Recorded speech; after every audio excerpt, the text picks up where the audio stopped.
Welcome back friends. तो हम आ चुके हैं एक नई क्लास लेकर। आज की ये नई क्लास है पॉलिटी से संबंधित है, जिसमें हम करने वाले हैं एक महत्वपूर्ण टॉपिक को कवर। आज का जो इम्पोर्टेंट टॉपिक है उसका नाम है डीपीएसपी अर्थात नीति निर्देशक तत्व। ये टॉपिक परीक्षा की दृष्टि से काफ़ी महत्वपूर्ण है और इससे संबंधित क्वेश्चन सभी परीक्षाओं में पूछे जाते हैं। तो आज हम इसको अच्छे से कवर करेंगे, जिससे कोई भी क्वेश्चन आने वाली परीक्षाओं में कभी गलत ना हो। तो इनसे पहले महत्वपूर्ण टॉपिक को हम पढ़ेंगे, इसके बाद क्वेश्चन भी करेंगे, लगभग 100 से ज़्यादा इनसे संबंधित प्रश्नों को करेंगे। इसके बाद हम मौलिक कर्तव्य के टॉपिक को भी आज ही कवर कर लें। तो आज दो महत्वपूर्ण टॉपिक को हम कवर करने जा रहे हैं, एक तो डीपीएसपी का और दूसरा है मौलिक कर्तव्य का। तो आइए प्रारंभ करते हैं। क्लास प्रारंभ करें इससे पहले आपको थोड़ा सूचनित कर देते हैं कि आप सब हमारे चैनल से ज़रूर जुड़ें, सब्सक्राइब करें और सपोर्ट करें, ताकि हम जो लगातार क्लासेस करवा रहे हैं इसका आप फ़ायदा उठा पाएँ। हम पॉलिटी को कंप्लीट कवर करने वाले हैं क्वेश्चन, और इनको डिस्क्रिप्टिव दोनों फॉर्म में हम इसको कंप्लीट करेंगे। तो आप इसमें लगातार क्लासेस में बने रहें और लगातार कक्षा देखते रहें। तो आइए आप प्रारंभ कर देते हैं। पहले हम इनसे संबंधित प्रमुख आर्टिकल्स को पढ़ लेते हैं, इसके बाद फिर प्रश्नों को हल करेंगे, और जो भी इनसे संबंधित कंसेप्चुअल चीज़ें हैं उनको भी हम आपको डिस्क्राइब कर देते हैं। नेक्स्ट तो आता है पहली चीज, इसमें जो आर्टिकल है डीपीएसपी। डीपीएसपी वो प्रावधान है जिनको संविधान निर्माण के समय इसलिए जोड़ा गया कि जो कि राज्य को कानून बनाने में सलाहकारी भूमिका का निर्वहन कर सके। तो ये ऐसे प्रावधान है जो राज्य को कानून बनाने में क्या करते हैं, सहायता प्रदान करते हैं। ये सलाहकारी प्रवृत्ति के होते हैं, इनको न्यायालय द्वारा कोई फोर्सफुली लागू नहीं करवाया जा सकता है। तो ये क्या है, एक सलाहकारी प्रावधान है। तो इनका जो वर्णन मिलता है तो संविधान के भाग 4 के अंतर्गत आते हैं, जिसमें 36 से 51 का जो आर्टिकल है उनके अंतर्गत टीपीएसपी का संपूर्ण वर्णन है। तो पहला आर्टिकल आ जाता है 36। 36 में ये लिखा गया है कि राज्य की परिभाषा का वर्णन किया गया है। राज्य की परिभाषा वही होगी जो फंडामेंटल राइट के आर्टिकल 12 में दी गई है, उसी के वही परिभाषा ये 36 के अंतर्गत भी आएगी। तो अगर ये पूछे कि डीपीएसपी के अंतर्गत कहाँ पर राज्य की परिभाषा दी गई है, तो वो आर्टिकल कौन सा है, 36। 36 ये परिभाषित करता है कि राज्य की परिभाषा क्या होगी। नेक्स्ट आ जाता है 37। आर्टिकल नंबर 37 है कि इस भाग में अंतर्विष्ट तत्वों को लागू होना यह न्यायालय द्वारा अपवर्तनीय है। मतलब इसका कहने का यह है कि आर्टिकल 37 ये बताता है कि यह न्यायालय द्वारा किसी तरह से फोर्सफुली, मतलब दबाव डाल के इसको लागू नहीं करवाया जा सकता। न्यायालय में हम नहीं जा सकते कि ये नीति निर्देशक तत्व तो हमारे लागू नहीं है, तो इसको आप लागू करिए। ये सरकार के लिए सलाहकारी होते हैं, बाध्यकारी बिल्कुल नहीं होते हैं। ये कानून बनाने में क्या करते हैं, एक सलाह प्रदान करते हैं, सहायता करते हैं। इसको सरकार इनसे सजेशन ले सकती है और इस तरह के समाज के लोक कल्याण के लिए इन कानूनों को लागू कर सकती है। इसका सीधा मतलब ये होता है। नेक्स्ट आता है 38। 38 काफी इंपॉर्टेंट आर्टिकल है। इसमें लिखा गया है कि राज्य लोक कल्याण की अभिवृद्धि के लिए सामाजिक व्यवस्था बनाएगा। इसमें यह कहा गया है कि जो राज्य सरकारें होंगी, केंद्र सरकारें होंगी, वो जब भी जनता के लिए कानूनों का निर्माण करेंगी, उस समय क्या करेंगी, लोक कल्याण की अभिवृद्धि के लिए और सामाजिक व्यवस्था का निर्माण करने के लिए क्या करेंगी कि इन डीपीएसपी के प्रावधानों का अनुप्रयोग करेंगी। नेक्स्ट आता है आर्टिकल 39। इंपॉर्टेंट आर्टिकल, काफी इंपॉर्टेंट आर्टिकल है। इसके अंतर्गत कई सारी चीजों प्रावधानों हैं, जैसे कि राज्य के जो भौतिक अभौतिक संसाधनों का संकेंद्रण है उनको रोकने का कार्य कौन करेगा। इसके अंतर्गत प्रावधान है कि किसी तरह भौतिक और अभौतिक संसाधनों का जो है एक जगह संकेंद्रण नहीं होता, बल्कि इनका क्या करेंगे, समाज में विकेंद्रीकरण करेंगे। नेक्स्ट चीज इसमें और है कि राज्य महिलाओं व बालकों व पुरुषों को सभी की अवस्थाओं को ध्यान रखेगा। राज्य का यह कर्तव्य होगा कि चाहे वो वोमेन्स हो या चाइल्ड हो या कि मैंस हो, उन सभी की जो अवस्था है उनको ध्यान में रखेगा और सभी के लिए क्या करेगा, सभी तरह के प्रावधानों का निर्माण करवाया जाएगा। नेक्स्ट इसमें रहेगा कि समान कार्य के लिए समान वेतन की व्यवस्था। तो ये 39A जो क्लॉज है, इसके अंतर्गत 39A में आता है आर्टिकल, उसके अंतर्गत ये प्रावधान किया गया कि समान कार्य के लिए समान वेतन की व्यवस्था भी इसी के अंतर्गत लागू की जाएगी। नेक्स्ट आ जाता है 39A। 39A जिसको हिंदी में 39 का भी कहते हैं।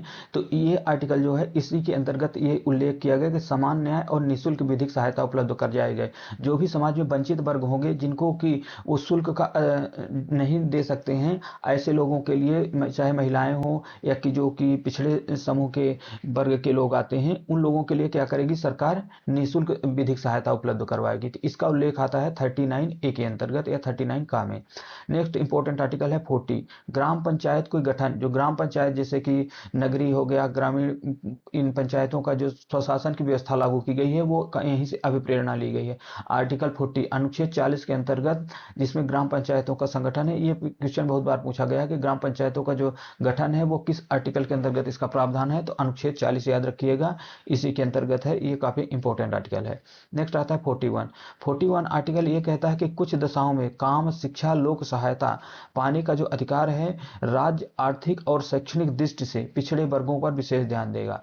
तो ये 41 ये बता रहा है कि जो भी कुछ काम की दशा है, शिक्षा है और लोक सहायता पाने का अधिकार है, तो राज्य क्या करेगा, आर्थिक और शैक्षणिक दृष्टि से जो पिछड़े वर्ग हैं उनको के लिए क्या करेगा, विशेष प्रावधान बनाएगा। शिक्षा के लिए, काम के लिए, लोक सहायता पाने के लिए जो भी पिछड़े वर्ग हैं जैसे कि SC ST हैं, महिला समूह हैं, इनके लिए क्या कराए जाएंगे, विशेष प्रावधानों का गठन करेगा कौन, आर्टिकल 41, इसमें करेगा कौन, राज्य सरकार। नेक्स्ट आता है 42 ये बताता है कि काम की न्याय संगत और मनोविज दशाओं तथा प्रसूति की सहायता का उपबंध है। 42 ये कह रहा है कि काम के लिए न्याय संगत मतलब एक उचित माहौल होना चाहिए, उचित वातावरण का निर्माण किया जाना चाहिए। ऐसा नहीं कि किसी को कैसे भी काम करवा दिया जाए और उसमें उसकी जो है किसी भी व्यक्ति के गरिमा का ध्यान न रखा जाए। तो ऐसा होगा कि इसमें काम की एक न्याय संगत और मनोविज दशाएं उपलब्ध करवाई जाएंगी, साथ में प्रसूति सहायता, जो महिलाओं को गर्भावस्था के बाद की प्रसूति की सहायता है उसको उपलब्ध करवाने का जो उल्लेख है, ये इंपॉर्टेंट चीज है कि इसमें है 42 आर्टिकल में। नेक्स्ट आता है 43 आर्टिकल। 43 आर्टिकल ये कहता है कि कर्मकारों के लिए निर्वाह और मजदूरी का जो प्रावधान है वो आता है 43 के अंतर्गत, कर्मकारों के लिए निर्वाह और मजदूरी आदि का है। तो एक बार फिर से हम रिवाइज कर लेते हैं। 39 ए आर्टिकल है वो क्या दे रहा है, समान न्याय और निःशुल्क विधिक सहायता उपलब्ध करवाई जा रही है। आर्टिकल 40 के अंतर्गत ग्राम पंचायतों का गठन किया जा रहा है। आर्टिकल 41 के अंतर्गत कुछ दशाओं में काम, शिक्षा और लोक सहायता पाने का जो अधिकार होगा और राज्य आर्थिक शैक्षणिक दृष्टि से पिछड़े वर्गों पर क्या करेगा, विशेष ध्यान देगा। नेक्स्ट आया 42 आर्टिकल, जिसमें काम की न्याय संगत, मनोवेचित दशाओं तथा प्रसूति सहायता का जो उपबंध का उल्लेख है वो आता है आर्टिकल 42 के अंतर्गत। नेक्स्ट आया कि 43 आर्टिकल, जिसके अंतर्गत है कर्मकारों के लिए निर्वाह की जो मजदूरी है, जैसे कि वो न्यूनतम मजदूरी की जो प्रेरणा ली गई है वो सब इन्हीं से है कि एक, और न्यूनतम मजदूरी के अलावा एक चीज और है जैसे कि जो 100 दिन का वो रोजगार उपलब्ध करवाया जाता है, वो भी किसमें है, 43 के अंतर्गत ही शामिल है। अब आते हैं अगले पॉइंट की ओर। अगला पॉइंट है 43 का। 43 कैपिटल ए के अंतर्गत है सहकारी समितियों की स्थापना, जिसको कब जोड़ा गया, 97th संविधान संशोधन 2011 के द्वारा जोड़ा गया कि सहकारी समितियों का क्या किया जाएगा, स्थापना की जाएगा। तो ये आर्टिकल है 43 का। नेक्स्ट आया 44 के अंतर्गत सभी नागरिकों के लिए एक समान कानून, समान नागरिक संहिता, समान नागरिक संहिता जिसको हाल फिलहाल में आपने सुना रहा होगा, civil code, common civil code जो है वो इसी के अंतर्गत, जो कि अपने देश में सिर्फ गोवा राज्य ऐसा है जहां समान नागरिक संहिता लागू है, सबके लिए एक समान कानून। जैसे कि अभी क्या होता है कि अलग अलग धर्मों के लिए थोड़े से कुछ चीजें अलग अलग होती हैं, जबकि क्या होता है समान नागरिक संहिता में सबके धार्मिक और सामाजिक कार्य होंगे सबके समान हो जाते हैं। तो इसको लागू करने के लिए एक प्रावधान भी इसमें किया गया कि सबके लिए समान नागरिक संहिता भारतीय संविधान में दी गई है, जिसको लागू करवाया जा सकता है। तो ये क्या है 44 से आप याद रखिएगा 44, जिसमें क्या है सब समान है, 44 में दोनों चीज क्या है, समान है, तो एक समान कानून व्यवस्था। नेक्स्ट आया 45 के अंतर्गत है बालकों के लिए निःशुल्क शिक्षा एवं अनिवार्य शिक्षा का उपबंध, जिसको अब यहाँ से ट्रांसफर कर दिया गया, यहाँ से अब ट्रांसफर करके कहाँ जोड़ा गया है 21A। जब हमने फंडामेंटल राइट पढ़ा था तो उसके अंतर्गत बताया था कि हमने 21(1) अनुच्छेद के अंतर्गत अब जो निःशुल्क सहायता उपलब्ध करवाने का सरकार का दायित्व है वो किस में आ गया है, मौलिक अधिकार की श्रेणी में आ गया है कि 0 से 6 वर्ष के जो बच्चे हैं उनको क्या कराया जाएगा, निःशुल्क शिक्षा उपलब्ध कराई जाएगी, उनसे कोई भी शुल्क वसूल नहीं किया जाएगा।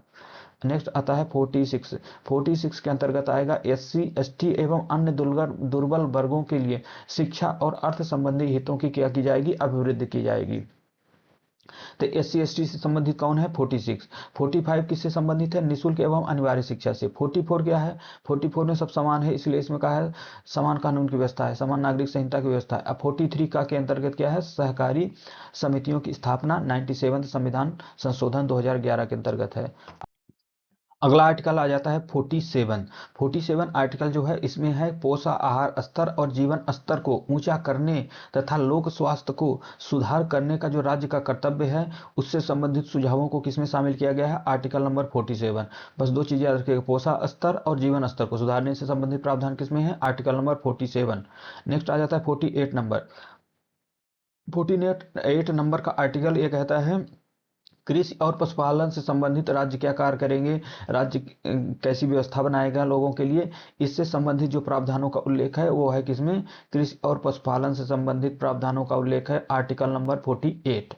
नेक्स्ट आ जाता है 48 का 48 जो कैपिटल ए है उसके अंतर्गत ये नया प्रावधान जोड़ा गया है कि पर्यावरण का संरक्षण और संवर्धन तथा वन्य एवं वन्य जीवों की रक्षा से संबंधित जो कार्य किए जाएंगे वो आएंगे 48 के कैपिटल ए या 48 का के अंतर्गत।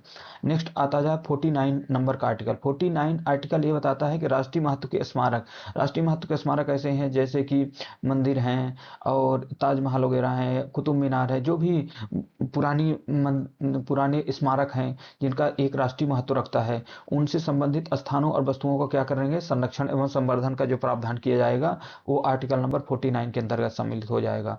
नेक्स्ट आता है 50 में सब है कि कार्यपालिका और न्यायपालिका से क्या है, कार्य का पृथककरण, अर्थात सब 50 कार्यपालिका और न्यायपालिका के कार्यों का 50-50 वितरण कर देना है। नेक्स्ट आ जाता है 51 आर्टिकल। 51 आर्टिकल के अंतर्गत अंतरराष्ट्रीय शांति एवं सुरक्षा की अभिवृद्धि के लिए जो देश कार्य करेगा, राज्य कार्य करेंगे, वो किससे संबंधित होंगे, आर्टिकल नंबर 51 से। जो भी अंतरराष्ट्रीय शांति एवं सुरक्षा से संबंधित अभिवृद्धि के लिए संबंधित कार्य होंगे वो आएंगे आर्टिकल नंबर 51।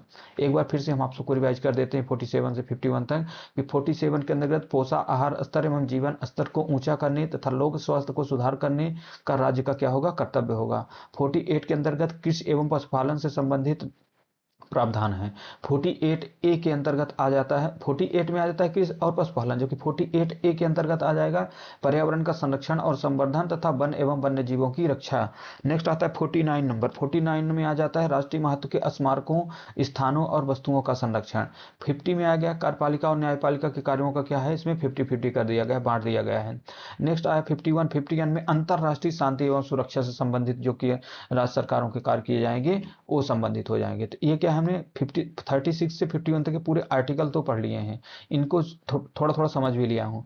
अब आते हैं इनसे संबंधित प्रश्नों को हम सॉल्व करेंगे और उनसे संबंधित करते जाएंगे, जिससे क्या होगा और बेहतर तरीके से हमें याद होता जाएगा कि किस संविधान के भाग में नीति निर्देशक तत्व शामिल है। तो वो शामिल है किसके अंतर्गत, भाग 4 हमने पहले बता दिया।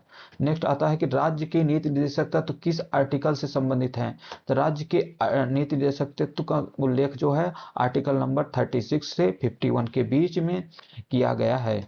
अगला क्वेश्चन आया कि नीति निर्देशक तत्व किस देश के संविधान से प्रेरित हैं। तो नीति निर्देशक तत्व जो हैं ये आयरलैंड के संविधान से अधिग्रहित किए गए हैं, वहां के संविधान से ये प्रेरित हैं, आयरिश संविधान या आयरलैंड का संविधान।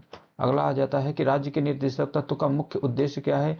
तो राज्य के नीति निर्देशक तत्व डीपीएसपी का मुख्य उद्देश्य है कि कल्याणकारी राज्य की स्थापना करना है। अगर पूछा जाए कि डीपीएसपी का मुख्य उद्देश्य क्या है तो यह है कल्याणकारी राज्य की स्थापना करना। आता है अगला क्वेश्चन कि क्या नीति निर्देशक तत्वों को संविधान न्यायालय द्वारा परिवर्तनीय, मतलब कि न्यायालय द्वारा क्या इसको बाध्य रूप से लागू करवाया जा सकता है जैसे कि मौलिक अधिकारों को, नहीं। इसके लिए आप न्यायालय नहीं जा सकते कि हमारे यहाँ पोषण आहार स्तर को नहीं सुधारा गया, पशुपालन संबंधित कार्य नहीं किए गए। ये तो क्या है, राज्य के लिए सलाहकारी प्रावधान है कि राज्य के कल्याणकारी कार्यों के लिए राज्य सरकार क्या कर सकती है, इनसे सुझाव ले सकती है और इनके तहत कार्य कर सकती है, लेकिन नीति निर्देशक तत्वों के लिए ऐसा नहीं है। नेक्स्ट आते हैं कि राज्य के निर्देशक तत्व का पालन करना राज्य की किस प्रकार की जिम्मेदारी है। तो यह नैतिक जिम्मेदारी है, उनको एक स्वैच्छिक और नैतिक जिम्मेदारी है कि हाँ इस तरह के कार्य करने चाहिए, सलाहकारी है, जबकि कोई बाध्यकारी एक कार्य नहीं होते हैं, जबकि उनकी एक नैतिक जिम्मेदारी बनती है कि इस तरह के प्रावधानों को क्या करें, लागू करवाएं।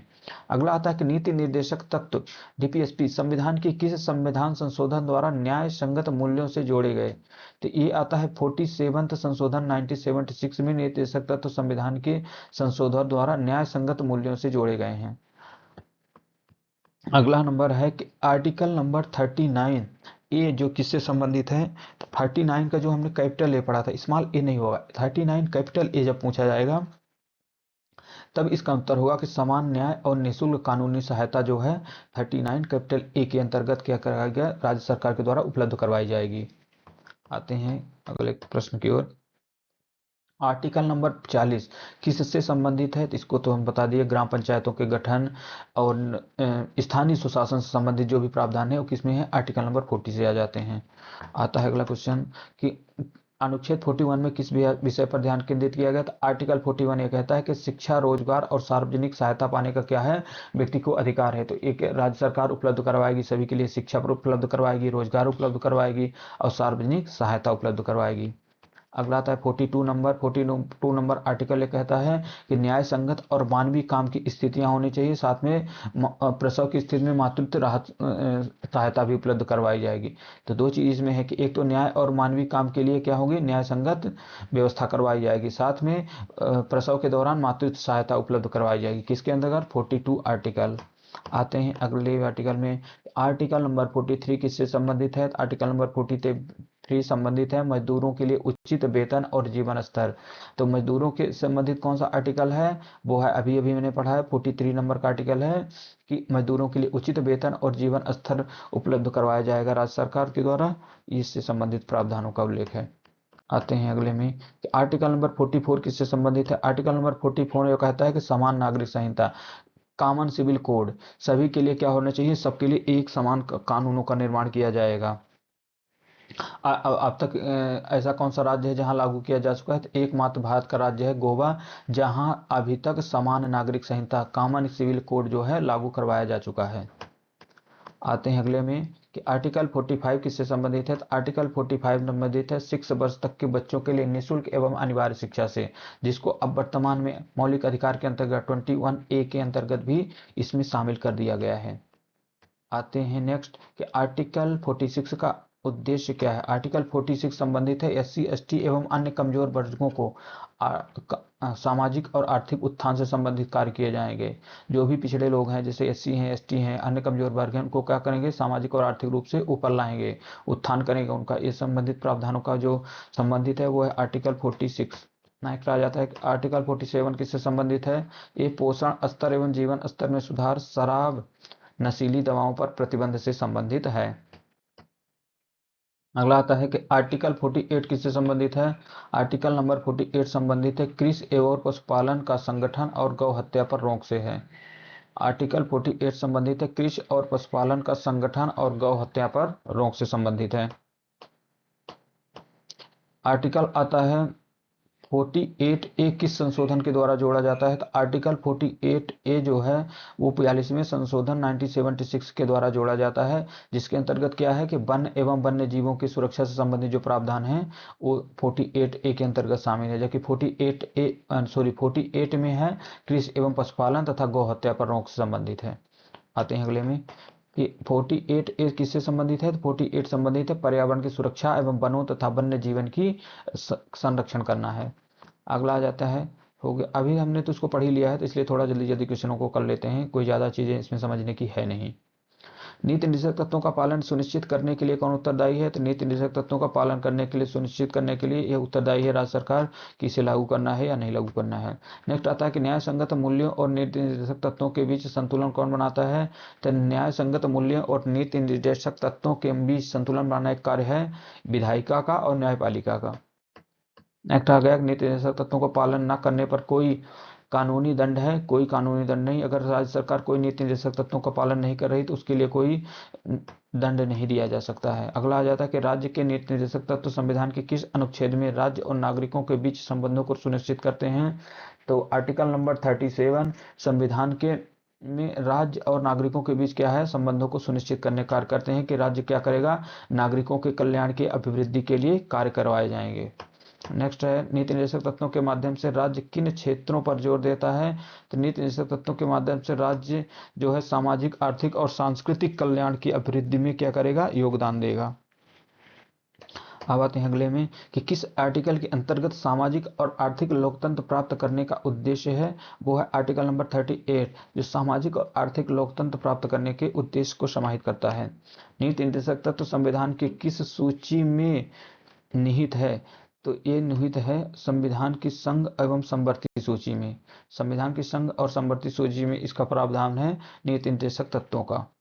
अब आते हैं अगली स्लाइड में कि नीति निर्देशक तत्व किस प्रकार के अधिकार हैं। तो यह एक गैर न्याय संगत अधिकार है जिसको मतलब न्यायालय द्वारा लागू नहीं करवाया जा सकता। आते हैं अगले में, आर्टिकल नंबर 49 किस विषय से संबंधित है। तो ये बताया था मैंने कि राष्ट्रीय स्मारकों का संरक्षण है, धरोहरों की सुरक्षा है, इससे संबंधित जो प्रावधान किए गए किसके अंतर्गत आएंगे, 49 आर्टिकल नंबर। नेक्स्ट आता है कि इस आर्टिकल में राज्य और कमजोर वर्गों के कल्याण के लिए काम करने का निर्देश दिया गया है। तो कमजोर वर्गों के कल्याण के लिए तो ये था 46 नंबर, जिसमें SC ST ये कमजोर वर्गों के लिए उनको काम को निर्देश मतलब उनके आगे उत्थान करने से जो संबंधित प्रावधान होंगे वो किस में आएंगे, 46 में।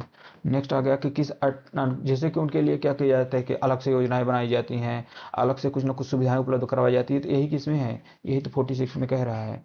नेक्स्ट आता है कि किस आर्टिकल में राज्य को समान वेतन का प्रावधान है। समान वेतन, वेतन में कोई डिफरेंस नहीं होगा, तो ये आता है 39D के 39 के अंतर्गत क्या है, कुछ 5 सब आर्टिकल जोड़े गए हैं जिसके अंतर्गत है कि महिला और पुरुषों के बीच में कोई भेद नहीं किया जाएगा और समान कार्य के लिए समान वेतन किए जाएंगे। इस तरह के कुछ उसमें क्या है, 5 सब आर्टिकल हैं, तो एक इसमें शामिल हो जाता है। 39D जो है वो संबंधित है समान वेतन के प्रावधान से। अगला आता है कि राज्य के नीति निर्देशक तत्वों पर्यावरण संरक्षण, पर्यावरण संरक्षण आया था किसमें, 48A के अंतर्गत। 48 में आया था वन एवं पर्यावरण, सॉरी, कृषि एवं आया था पशुपालन, जबकि 48A के अंतर्गत जोड़ा गया था किसमें, जोड़ा गया था पर्यावरण संरक्षण से। तो इसमें होगा सही आंसर 48A। अब आते हैं अगले स्लाइड में कि नागरिक नीति निर्देशक तत्व किसके अधिकारों की सुरक्षा को सुनिश्चित करते हैं। तो नीति निर्देशक तत्व तो DPSP जो है नागरिकों के सामाजिक और आर्थिक अधिकारों को क्या करते हैं, सुनिश्चित करने का कार्य करते हैं। अब आते हैं अगले में, स्लाइड क्यों नहीं बढ़ रही। नेक्स्ट आता है कि राज्य के नीति निर्देशक तत्वों का पालन करना न्यायालय द्वारा कैसे देखा जाता है। न्यायालय द्वारा DPSP को महत्वपूर्ण मार्गदर्शन सिद्धांतों के रूप में मानते हैं। ये क्या कर रहे हैं, सलाह दे रहे हैं, मार्गदर्शन कर रहे हैं कि ऐसे ऐसे कार्य किए जाने चाहिए। नेक्स्ट आया कि राज्य के निर्देशक तत्व मौलिक अधिकारों में किस प्रकार का अंतर है। तो मौलिक अधिकार एवं न्यायालय द्वारा प्रवर्तनीय, जबकि नीति निर्देशक तत्व क्या है, नहीं है। तो मौलिक अधिकार और DPSP में मेन अंतर सिर्फ यही है कि जो फंडामेंटल राइट है, मौलिक अधिकार है, उनको तो न्यायालय द्वारा लागू करवाया जा सकता है फोर्सफुली, जबकि DPSP को लागू नहीं करवाया जा सकता। आते हैं अगले में कि आर्टिकल नंबर 43B किस संशोधन द्वारा जोड़ा जाता है। आर्टिकल 43B के अंतर्गत 97वां संविधान संशोधन 2011 में होता है, जिसमें सहकारी समितियों के जो है गठन का प्रावधान किया जाता है। आते हैं अगले में कि 43B किससे संबंधित है। तो यह सहकारी समितियों को गठन को, सहकारी समितियों को बढ़ावा देना है। अब आते हैं अगले में कि DPSP के कार्यान्वयन की जिम्मेदारी किस पर होती है। तो ये होती है राज्य और केंद्र सरकार की। नीति निर्देशक तत्व का मुख्य उद्देश्य क्या है। तो यह सामाजिक और आर्थिक समानता प्राप्त करना क्या है, नीति निर्देशक तत्व है। किस अनुच्छेद में न्यायोचित वितरण और संसाधनों के न्याय संगत वितरण पर जोर दिया गया है। तो वो है 39B। राज्य के नीति निर्देशक तत्वों का आधारभूत उद्देश्य क्या है। तो राज्य के जो नीति निर्देशक तत्व हैं उनका आधारभूत उद्देश्य है कि राज्य को क्या करना है, कल्याणकारी बनाना है, समाज के लिए कार्य करना है, कल्याणकारी राज्य की स्थापना करना क्या है, मूल उद्देश्य है। नेक्स्ट आ जाता है कि आर्टिकल 39C किससे संबंधित है। आर्टिकल 39C जो है एक प्रावधान करता है कि आर्थिक संसाधनों का जो विकेंद्रीकरण है वो समान रूप से होना चाहिए, सेंट्रलाइजेशन नहीं होना चाहिए। ये बात किसमें कही गई, 39C के अंतर्गत की गई है। 39B में क्या कहा गया है, 39B में क्या गया, न्यायोचित वितरण और संसाधनों का न्याय संगत वितरण। संसाधनों का न्याय संगत वितरण किसमें शामिल है, वितरण शामिल है A39B में। जबकि आर्थिक संसाधनों का जो समान वितरण है, मतलब सेंट्रलाइजेशन डिसेंट्रलाइजेशन करना है, तो ये करना है किसमें, 39C में। और जबकि 39D में क्या कहा गया था, समान कार्य के लिए समान वेतन दिया जाएगा। तो इन चार और एक अभी आर्टिकल और आएगा, उसको भी हम याद करवा देंगे। नेक्स्ट आ जाता है कि आर्टिकल नंबर 50 किससे संबंधित है। 50 को हमने बताया था, कार्यपालिका और न्यायपालिका में क्या करना है, 50-50 कार्य कर देना है। नेक्स्ट आया कि नीति निर्देशक तत्व संविधान के किस भाग से संबंधित हैं। तो नीति निर्देशक तंत्र संविधान के भाग 4 में संबंधित हैं। नेक्स्ट आता है कि DPSP संविधान के किस आर्टिकल द्वारा प्रवर्तनीय नहीं है। तो ये है आर्टिकल नंबर 37। ये साफ साफ कहता है कि यह न्यायालय द्वारा लागू नहीं करवाए जाएंगे। नेक्स्ट आया कि किस आर्टिकल में किसानों और श्रमिकों के हितों की सुरक्षा की बात की गई। किसानों और श्रमिकों, किसान और मजदूरों के जो हितों की बात कही गई वो किसमें की जाती है, 43 के अंतर्गत। नेक्स्ट आता है 47th संविधान संशोधन के किस आर्टिकल को जोड़ा गया जो पर्यावरण की सुरक्षा संबंधित है। पर्यावरण की सुरक्षा संबंधित है 48A। आ जाता है अगला, इस आर्टिकल के तहत राज्य को लोक सहायता और पोषण स्तर सुधारना है। तो पोषण स्तर सुधारना और लोक सहायता, जो लोक स्वास्थ्य पाना है, वो किसके अंतर्गत है, 47 नंबर आर्टिकल के अंतर्गत आ जाता है। नीति निर्देशक तत्वों का पालन करने में राज्य की भूमिका क्या होती है। तो राज्य की भूमिका क्या होती है, ये नैतिक कर्तव्य होता है राज्य सरकार के कि उसे लागू करवाए। इसमें क्या लिखा गया है कि राज्य की नीति निर्देशक तत्वों के सिद्धांतों के अनुसार नीति बनानी चाहिए। तो ये राज्य की एक नैतिक जिम्मेवारी है कि जो भी डीपीएसपी में सिद्धांत दिए गए हैं उनके अनुसार चलना चाहिए, उनका पालन करना चाहिए और उन्हीं के अनुसार क्या है, योजनाएं नीतियां निर्माण करनी चाहिए। अगला आया कि किस आर्टिकल के अंतर्गत राज्य का दायित्व है कि वह समाज के कमजोर वर्गों पर विशेष दें। समाज के कमजोर वर्ग, आर्टिकल नंबर 46 SC ST एवं कमजोर वर्गों से संबंधित क्या करेंगे, उनके उत्थान के लिए प्रावधान किए जाएंगे। अगला आ जाता है कि किस आर्टिकल में प्रावधान किया गया कि राज्य सभी के कार्य समान अवसर, समान सभी का कार्य के समान अवसर प्रदान करेगा। सभी को कार्य, ऐसा सीधा सीधा पूछना था, समान कार्य के लिए समान वेतन या समान अवसर उपलब्ध करवाएगा। ये तो है 39A। समान कार्य के लिए समान वेतन या कि सभी को कार्य के समान अवसर प्रदान करना है, किसमें, 39A के अंतर्गत आ गया। नेक्स्ट आता है कि क्या नीति निर्देशक तत्व मौलिक अधिकारों पर वरीयता रखते हैं, नहीं। अगला आता है कि आर्टिकल 44 किस विषय से संबंधित है, तो वो संबंधित है समान नागरिक संहिता। नेक्स्ट है राज्य के नीति निर्देशक और डीपीएसपी किस प्रकार के राज्य की स्थापना को प्राथमिकता देते हैं, तो वो एक कल्याणकारी राज्य की स्थापना का, समाजवादी राज्य की स्थापना का क्या करते हैं। नेक्स्ट आया कि एक क्या अनुच्छेद 45 अपमौलिक अधिकारों के दायरे में आता है, तो हाँ, आर्टिकल नंबर 45 जो है मैंने बता दिया है कि इसको अब 21A के अंतर्गत अब शामिल कर दिया गया है, जो कि पहले नीति निर्देशक तत्व था। इसमें गलत लिखा हुआ है कि हाँ होना चाहिए, नीति निर्देशक तत्वों का हिस्सा नहीं। अब ये जो है क्या लिखा गया क्वेश्चन में, फिर से पढ़ लेते हैं कि क्या आर्टिकल 45 अमौलिक अधिकारों के दायरे में आता है, नहीं, ऐसा नहीं। आर्टिकल 45 में जो प्रावधान किए थे 6 से 14 वर्ष के बच्चों 0 से 6 वर्ष के बच्चों के लिए निःशुल्क सहायता, उसको अब शामिल कर दिया गया है, तो इसमें हाँ होना चाहिए। अगला आता है कि किस आर्टिकल में राज्य को पंचायतों की स्थापना, पंचायत की स्थापना आर्टिकल नंबर 40 में की जाएगी। नीति निर्देशक तत्व और मौलिक कर्तव्यों के बीच क्या संबंध है, निर्देशक तत्व और राज्य के मार्गदर्शन करते हैं जबकि मौलिक कर्तव्य नागरिकों के लिए।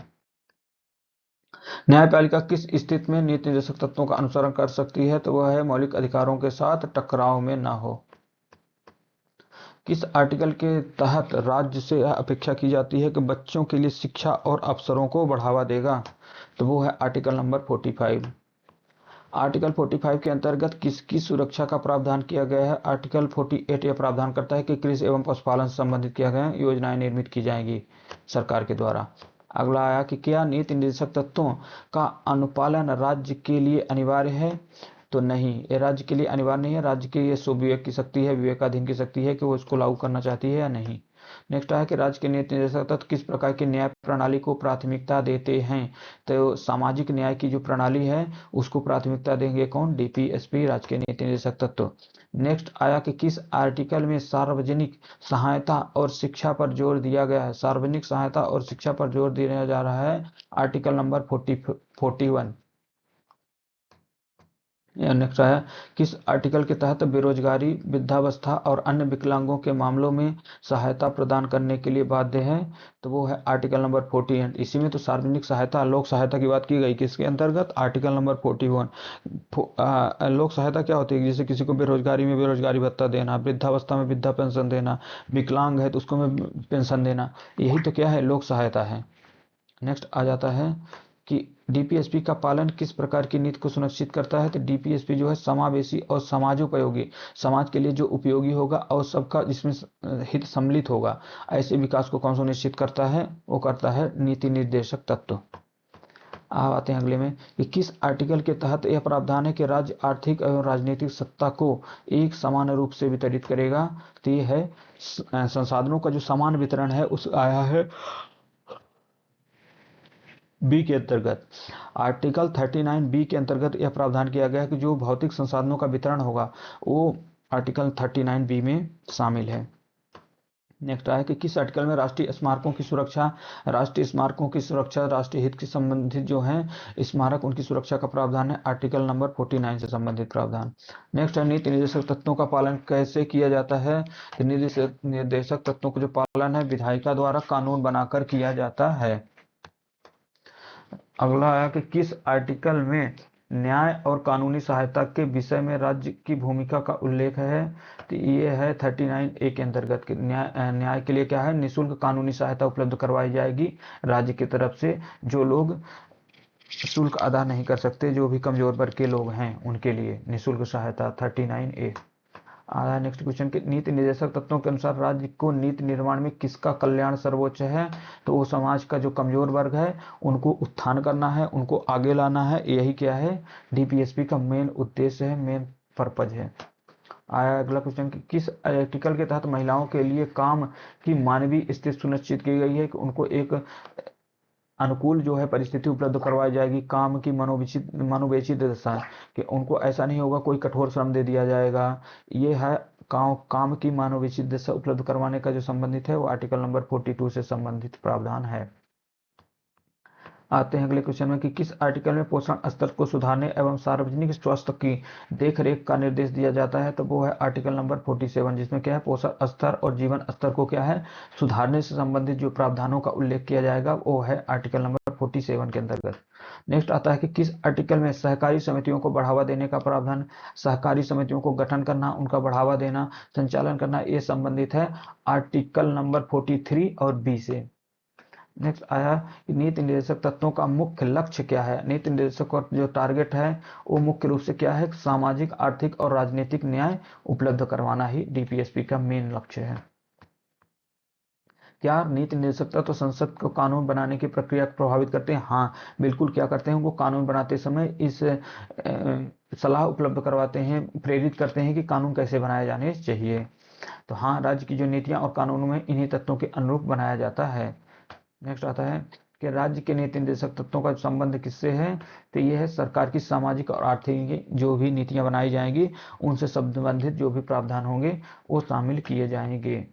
किस आर्टिकल में ग्राम पंचायतों का गठन, तो इसको बहुत बार कर चुके हैं, ग्राम पंचायतों का गठन से जो संबंधित प्रावधान किया गया है आर्टिकल 40-40 में।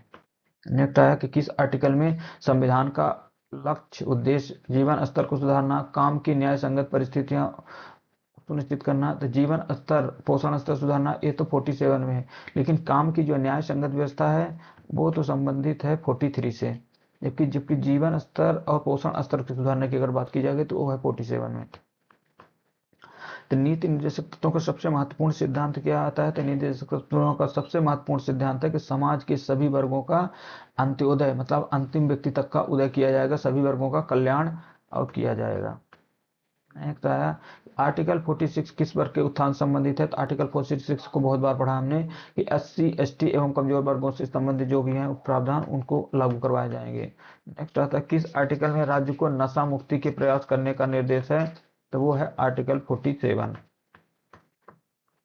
किस आर्टिकल में वन्य जीव संरक्षण का प्रावधान किया गया, तो वन्य जीव संरक्षण का जो प्रावधान है वो संबंधित है अनुच्छेद 48A में।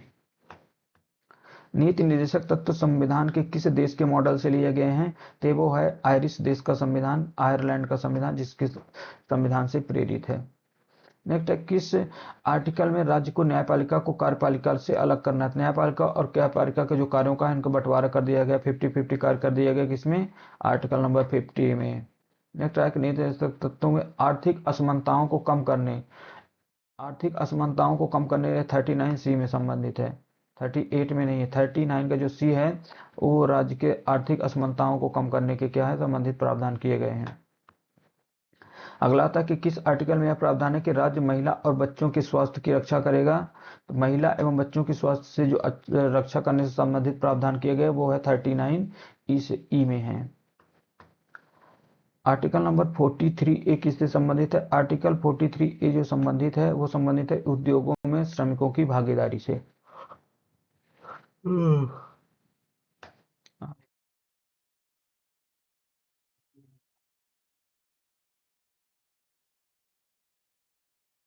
नेक्स्ट आ जाता है टॉपिक अब मौलिक कर्तव्य से संबंधित, जिसको हम डिस्कस करते हैं कि मौलिक कर्तव्य क्या है। तो मौलिक कर्तव्य जो है ये भारतीय संविधान में जो 26 जनवरी 1950 को लागू हुआ था उसमें इसका कोई उल्लेख नहीं था। इसको क्या हुआ बाद में जब 42nd अमेंडमेंट किया जाता है 1976 में आपातकाल के दौरान, उस दौरान क्या है ये लागू करवाए जाते हैं। तो इससे संबंधित प्रावधानों को आज हम उल्लेख करेंगे कि यह आशा की जाती थी कि स्वतंत्र भारत में भारतीय नागरिक स्वेच्छा से अपने कर्तव्यों का पालन करेंगे। नेक्स्ट आता है हालांकि योजना के अनुसार चीजें नहीं हुई, इसलिए क्या होता है कि स्वर्ण सिंह समिति की एक सिफारिश आती है जिसमें 1976 के अंतर्गत 42nd अमेंडमेंट किया जाता है और इसी के आधार पर आर्टिकल नंबर 50A जोड़ा जाता है और संविधान के भाग 4A में 10 मौलिक कर्तव्यों को जोड़ दिया जाता है। तो सभी इंपॉर्टेंट चीज कौन सी समिति सिफारिश कर रही है, वो है सरदार स्वर्ण सिंह समिति। समय क्या है 1976, जिस दौरान आपातकाल लागू है और भारत की प्रधानमंत्री कौन है, इंदिरा गांधी जी हैं। और ये है 42nd नंबर का अमेंडमेंट है, ये याद रखना है। और इसको जोड़ा गया 51A के अंतर्गत जोड़ा जाता है, साथ में भाग नंबर 4A के अंतर्गत भी जोड़ दिया जाता है। नेक्स्ट आया कि मौलिक अधिक कर्तव्यों का उद्देश्य प्रत्येक भारतीय नागरिक को एक निरंतर अनुस्मारक के रूप में कार्य करना है और अधिकारों और कर्तव्यों के बीच संबंध के कारण लोकतांत्रिक व्यवहार के कुछ बुनियादी मानदंडों को लागू करना है। नेक्स्ट है कि भारतीय संविधान के जो मौलिक कर्तव्यों को शामिल करने का विचार है यह कि लिया गया है सेवियत संघ तत्कालीन जो वर्तमान रूस है, वो उस समय तत्कालीन सोवियत संघ हुआ करता था, उसके संविधान से क्या किया गया, प्रेरित है और वहीं से अधिग्रहित किया गया है। नेक्स्ट बात पॉइंट आता है कि मूल रूप से जो 10 मौलिक कर्तव्यों को जोड़ा गया आता है, फिर एक और मूल कर्तव्य को जोड़ा जाता है 2002 में जब 86 नंबर का कॉन्स्टिट्यूशन अमेंडमेंट किया जाता है। ये अमेंडमेंट किया जाता है कि जो 0 से 6 तक के बच्चे होंगे उनको शिक्षा प्रोवाइड करवाने का अधिकार कर्तव्य किनका होगा, माता पिता का कर्तव्य होगा कि अपने बच्चों को शिक्षा उपलब्ध करवाएं, स्कूल भेजें। यही प्रमुख कर्तव्य जोड़ा जाता है 2002 में 86वें संविधान संशोधन के अंतर्गत। ये मूल मूल बातें हो जाती हैं। फिर आ जाता है कि प्रारंभ में मौलिक कर्तव्यों की संख्या 10 थी, जिसको बाद में 11वें कर्तव्य और भारतीय संविधान के 86वें संवैधानिक संशोधन द्वारा जोड़ा गया। तो आइए जानते हैं कि 11 मौलिक कर्तव्य कौन कौन से हैं।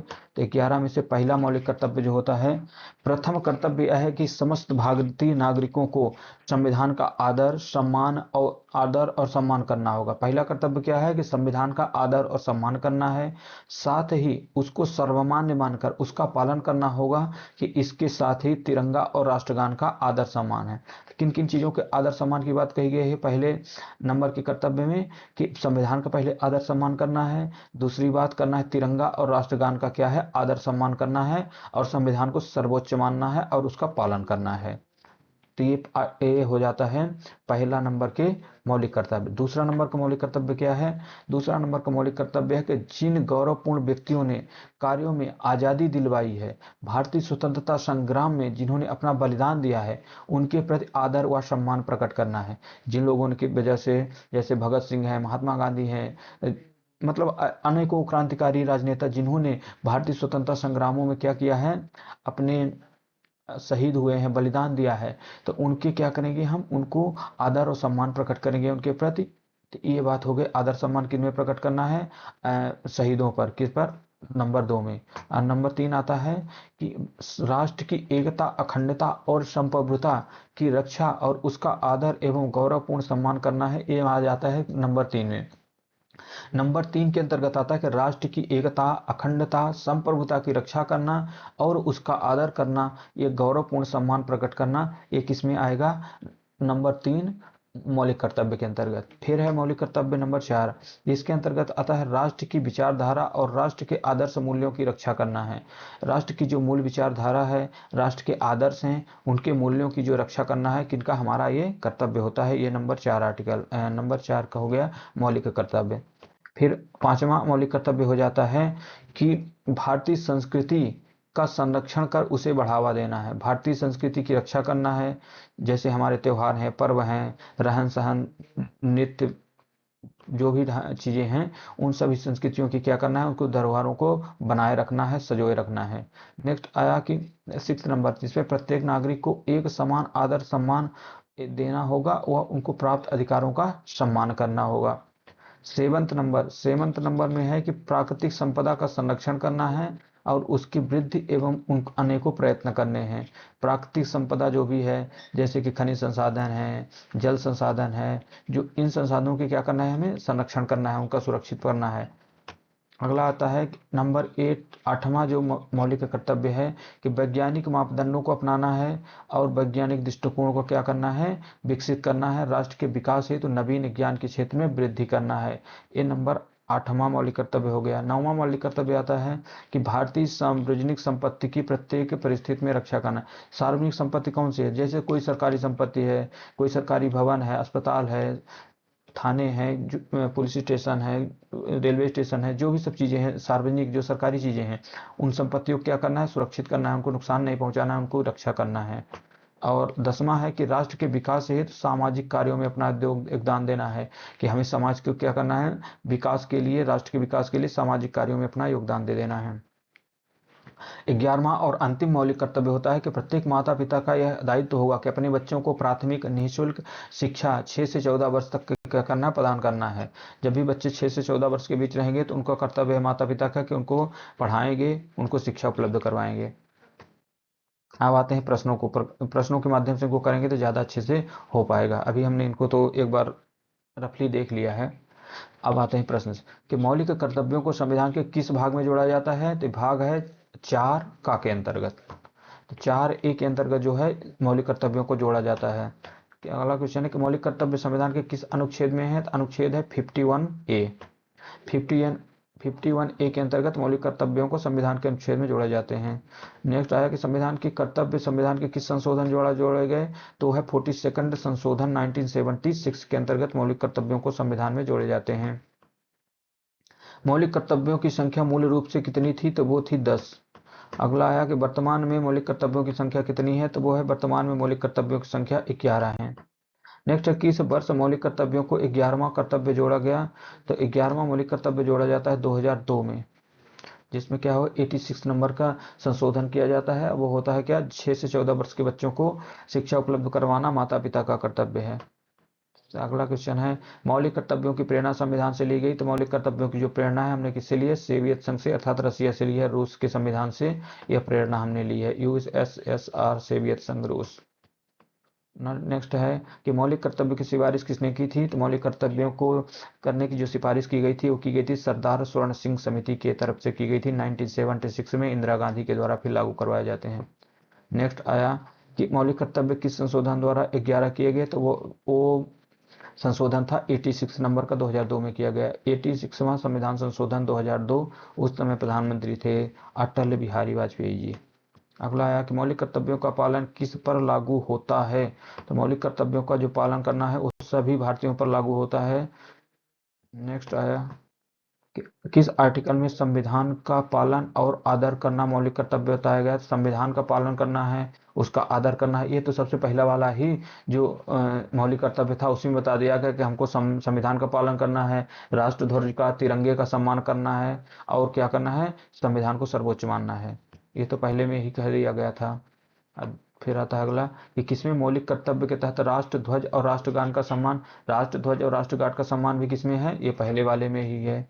तो ये पहला ही मौलिक कर्तव्य किसमें है, दोनों चीज, संविधान का पालन करना और आदर करना और राष्ट्रीय ध्वज और राष्ट्रगान का सम्मान करना, ये तो पहला वाला ही मौलिक कर्तव्य है।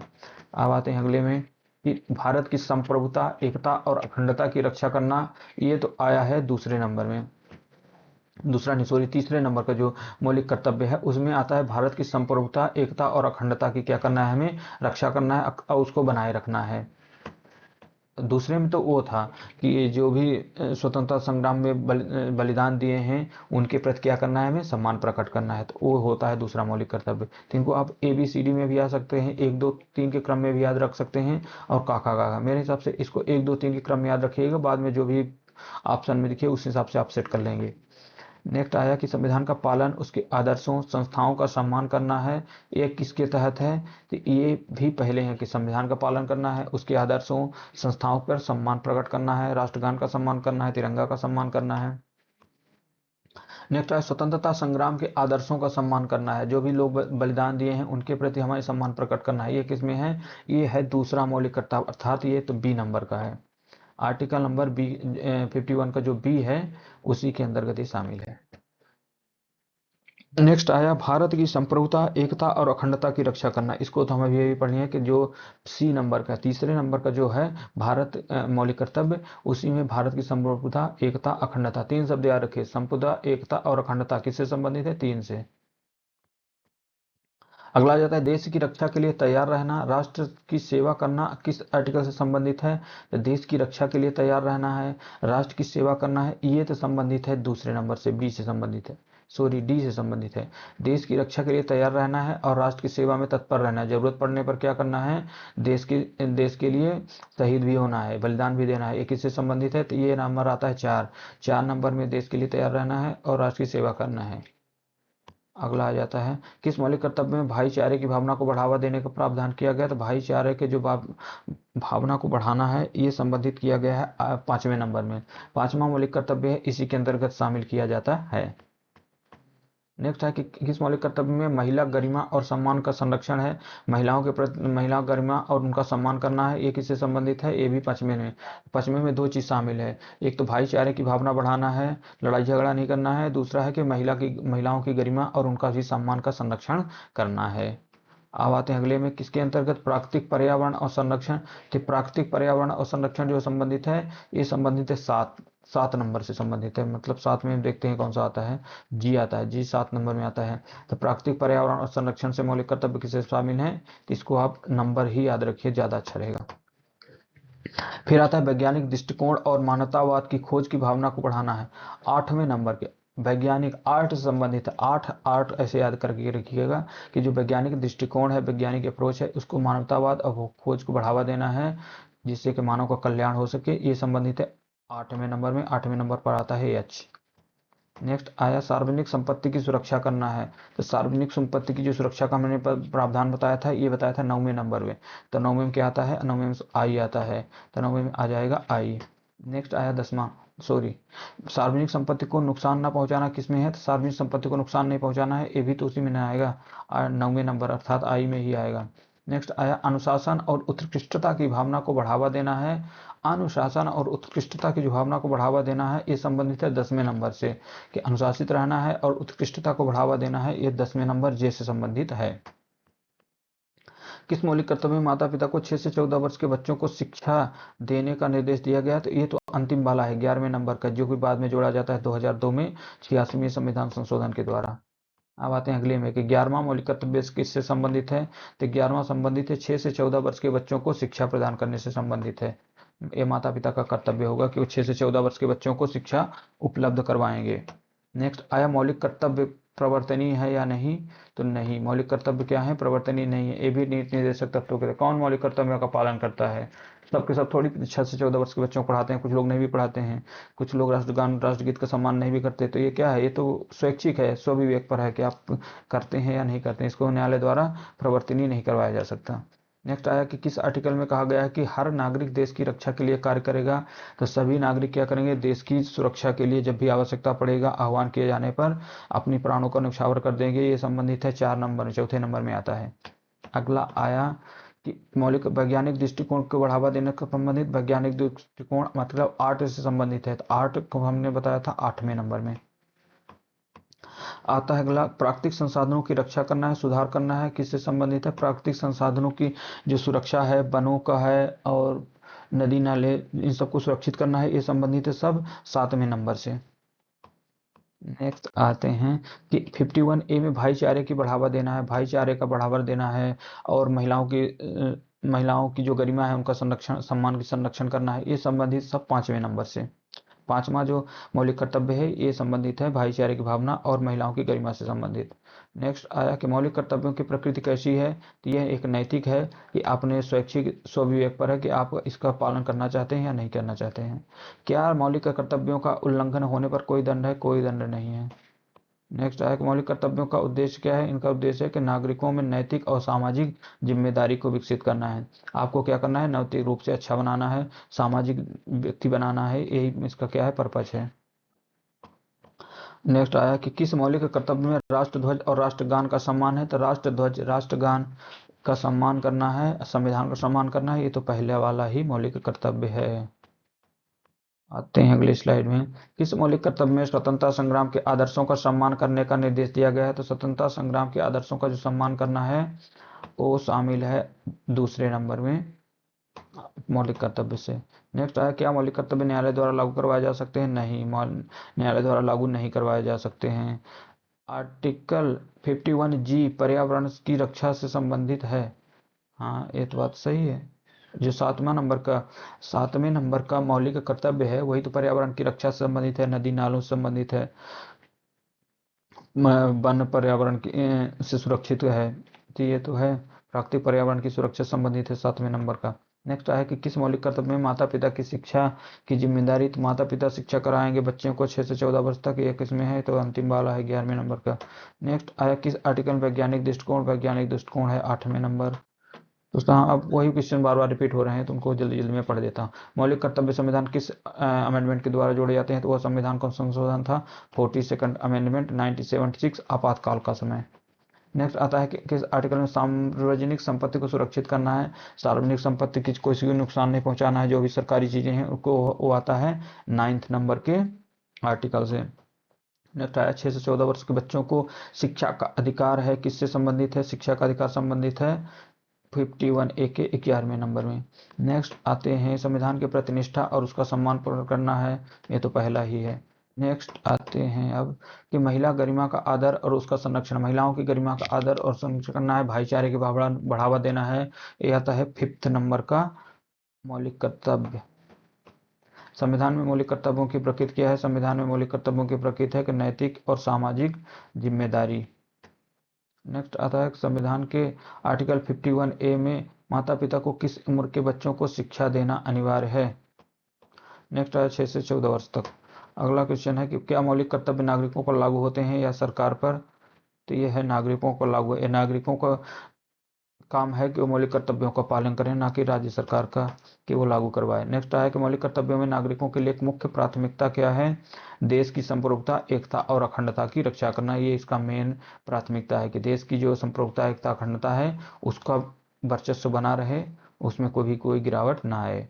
नेक्स्ट और अंतिम क्वेश्चन है ये कि किस अनुच्छेद में सार्वजनिक संपत्ति को सुरक्षा का निर्देश दिया गया है, तो वो है आर्टिकल नंबर 51A का जो 9th नंबर का है, इसके अंतर्गत सार्वजनिक संपत्ति को सुरक्षा पहुंचानी है, ना कि उनको नुकसान करना है। तो आज का जो भी प्रश्न थे वो सभी समाप्त हो जाते हैं। तो thanks for watching the video. आप ऐसे ही लगातार हमारे वीडियो देखते रहें, तैयारी को बेहतर बनाते रहें और आप ऐसे ही बने रहें। धन्यवाद।